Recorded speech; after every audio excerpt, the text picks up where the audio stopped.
അധിക മഴ ലഭിച്ചതാണ് കൊച്ചിയിലെ വെള്ളക്കെട്ടിന് കാരണമെന്ന് മന്ത്രി എം.പി. രാജേഷ്. മഴക്കാലപൂർവ്വ ശുചീകരണത്തിൽ കൊച്ചി കോർപ്പറേഷൻ മികച്ച പ്രവർത്തനം നടത്തി. കളമശ്ശേരി, തൃക്കാക്കര നഗരസഭകൾ വേണ്ടത്ര ശുഷ്കാന്തി കാണിച്ചില്ലെന്ന് മന്ത്രി നിയമസഭയിൽ പറഞ്ഞു. അപകടകരമായ അതിതീവ്ര മഴ മേഘവിസ്ഫോടനം മൂലം ഉണ്ടായതാണ് മെയ് 28-ന്. അല്ലാതെ സാധാരണ വേനൽ മഴയായിരുന്നില്ല. ആ ധാരണ ബഹുമാനപ്പെട്ട അംഗം തിരുത്തണം എന്നാണ് അഭ്യർത്ഥിക്കാനുള്ളത്.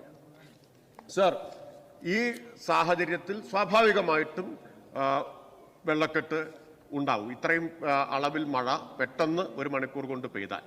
സർ, മികച്ച പ്രവർത്തനം നടത്തിയൊരു നഗരസഭയാണ് കൊച്ചി കോർപ്പറേഷൻ. ഇക്കാര്യത്തിൽ മഴക്കാലപൂർവ്വ ശുചീകരണത്തിന്റെ കാര്യത്തിൽ 3600 കാനകളും 9 നാഷണൽ ഹൈവേ കലുങ്കുകളും 14 റെയിൽവേ കലുങ്കുകളും ചെളി നീക്കി വൃത്തിയാക്കി. TP കനാൽ 11 കിലോമീറ്റർ ദൂരം വൃത്തിയാക്കി.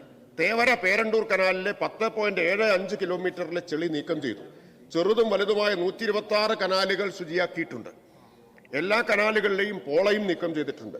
ഒഴുകിയെത്തുന്ന വെള്ളത്തിന് തടസ്സമുണ്ടാവാതിരിക്കാൻ TP കനാലിന്റെ മൗത്ത് 100 മീറ്ററിലധികം ദൂരം 2 മീറ്റർ ആഴത്തിൽ ഡ്രഡ്ജിംഗ് നടത്തിയിട്ടുണ്ട്. സ്ലാബുകൾ തുറക്കാതെ 100 മീറ്റർ അകലെ നിന്ന് പോലും ചെളി വലിച്ചെടുത്ത് നീക്കം ചെയ്യാൻ സക്ഷൻ കം ജെറ്റിംഗ് മെഷീൻ കൊച്ചിയിൽ ഉപയോഗിക്കുകയുണ്ടായി മഴക്കാലപൂർവ്വ ശുചീകരണത്തിന്റെ ഭാഗമായിട്ട്.